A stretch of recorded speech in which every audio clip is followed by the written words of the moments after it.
Are you feeling stuck with your painting? Perhaps like me, you've had a bit of a break and you're not quite sure where to start. Explore colour with a limited palette and see where it leads you.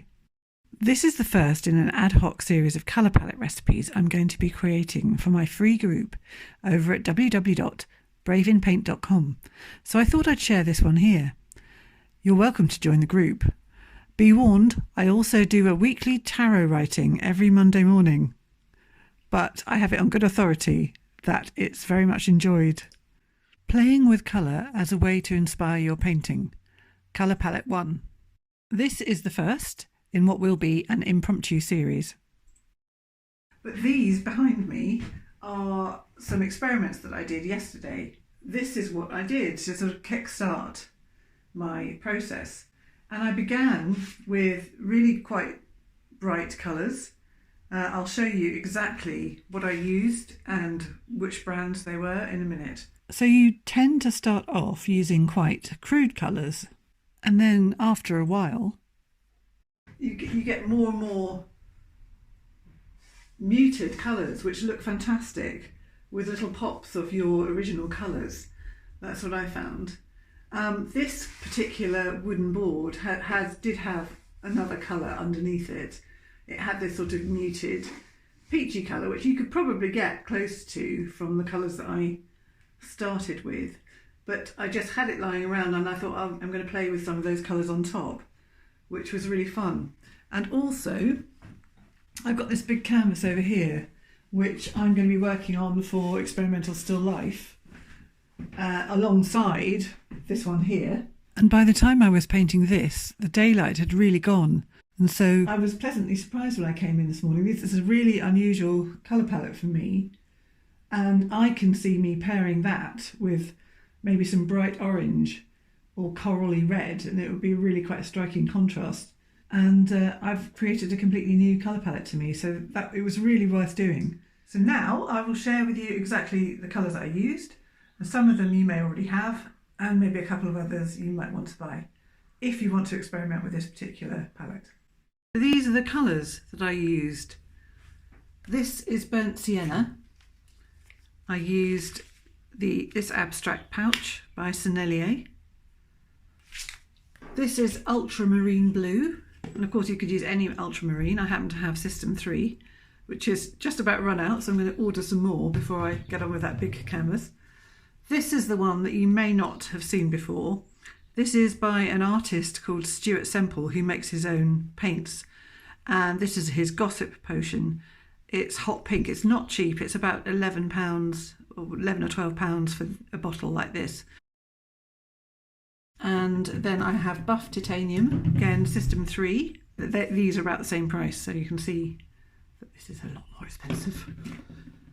And then finally, Primary Yellow from Sennelier again, and their abstract pouches. These are really good value. And it's just fantastic fun to experiment with those. And I also just used my sandable hard gesso, because that was what was around, to mix into some of these. And that was it. So I began, this was the very first one that I did. In fact, it's probably that way around. And I just put blocks on and then scraped through. This is how I get this lovely texture, by not allowing the paint to dry and just scraping through it with either a plastic spatula or one of these metal ones. And the point with this is that you are not trying to create an amazing painting at all. You are literally just exploring what happens to the colour. Look at that there. That's just amazing, and you could not plan for that. You might be able to, if you've done something like this, think, well, I'll use some yellow and then pull some blue over the top. But what you'd probably want to do is do more experiments with those two colours on a larger scale, on another piece of paper like this, just to know, because I couldn't tell you right now what came first, whether it was the blue or the yellow. But that is so unfathomable when you look at it. But it's very, very beautiful. But the more you practice this sort of thing, the more you're going to notice how you achieved that, and you'll remember it. So that was really valuable for me. And the colours in here I would not necessarily have planned to make. this kind of murky olive. It's like a washed out olive green, really. I wouldn't deliberately go and mix that, but when it happens, it's such a lovely neutral with these brights. So that was the first one I did, and I kept on adding more layers to it. This bit I absolutely love. This orange that was created with the pink and the yellow, and then the brown. It's got all the colours really, not so much the green in that part, but perhaps a little bit under there. But that particular section, I can imagine just, blowing that up, trying to do a painting that's like that. It's really quite exciting. It's such a great way to inspire yourself. This is obviously very, very simple, very basic. But again, I was just exploring layering a bit there.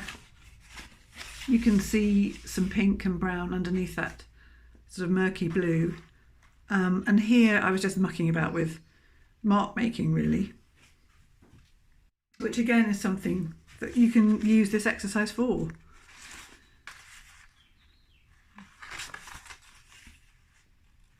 And the colours are much more pure in this one. This is before it got more murky.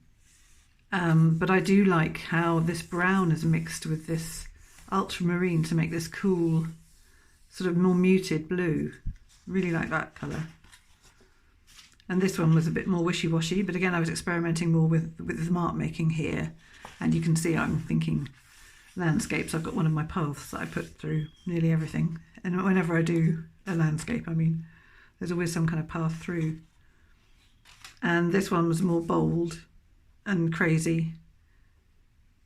Again, just interesting colours. Quite a lot of brown in that one. And then I started to get a little bit more murky. These colours are lovely. I know, Anne, if you're watching this, you really liked these colours. I think there's a lot of potential for this one. There seems to be quite a lot of light in that. It looks like a cloudburst and a landscape, and then a strange kind of pink water, like a reflection of something that's going on higher up in the sky. That's how I see it. And this one, again, is really just crazy mark making. But there's something about that I really like. I started to get more soft, bright, and yet quite clean pastels. Again, contrasting with these more murky blue colours. And that I really liked. Again, that's kind of scraping and scratching through. And these subtle changes are really fun to do. This is just sketchbook paper, as you can see. It's fairly thick, but it has all curled up overnight. This is lovely. This little tiny hint of pink with that murky yellow. And I really like the composition of this. Something I'd like to explore is really pale backgrounds and then strong areas of colour. Quite expressive. And this is where it really did get quite murky. I did a lot of printing with pieces of paper that I painted the colours on, and then I just turned them over and then squashed them onto the palette just to see what other colour combinations could be made. Just to see what other colour combinations could be made through layering. My brain mixed up all my words. So that's really nice, and I do like that colour with that. I mean, that's obviously a lot paler than that, but something about that links to me. And this one really is a big dog's dinner, but even in this, you can find areas that are interesting, like that. And this purple here on top of this pale yellow, really lovely. So yeah, this is one that I like when I look really closely at it. And there's a lot of olive green. So this one I love. This is the one that I put on my Instagram yesterday. Really lovely soft colours, and yet tiny pops of that bright pink is all it takes just to make it really interesting, I think. Yeah, I really particularly love this colour combination, and that's something that I'm going to use to help me create a palette for one of the large still lifes that I'm going to do for the experimental still life students. So that one is really quite important for me. And then that was just a very final one. I think I was just trying to use up the rest of my palette paper on that. So that one isn't really telling me anything much, but I just included it here so you can see how subtle the colours can get, even though they began like that. So I hope you found that interesting and that you maybe want to go and create your own. You could of course use completely different colours. I always find that as long as you've got a yellow, some kind of red, reddish pink, any shade of red, so you could choose orange even, and then a blue of some sort, and then a dark colour, and a more neutral colour perhaps, and white. You could even leave that and then just have white, and then mix all those 5 colours together, and then you would create another neutral. So have fun, and I'd love to see some experiments in this group, so why not share what you get up to? I'm going to do this on quite a regular basis, and I'll come back and show you more colour recipes. So if you're interested in seeing more like this and getting a weekly tarot reading for artists, then visit and join here. I'll make sure that I put this long address in the notes. But basically, if you go to braveinpaint.com, you can see what courses I have available and what's going on right now. And there is a link in that description to that particular page where you can join the community. Okay, thanks for watching. Bye.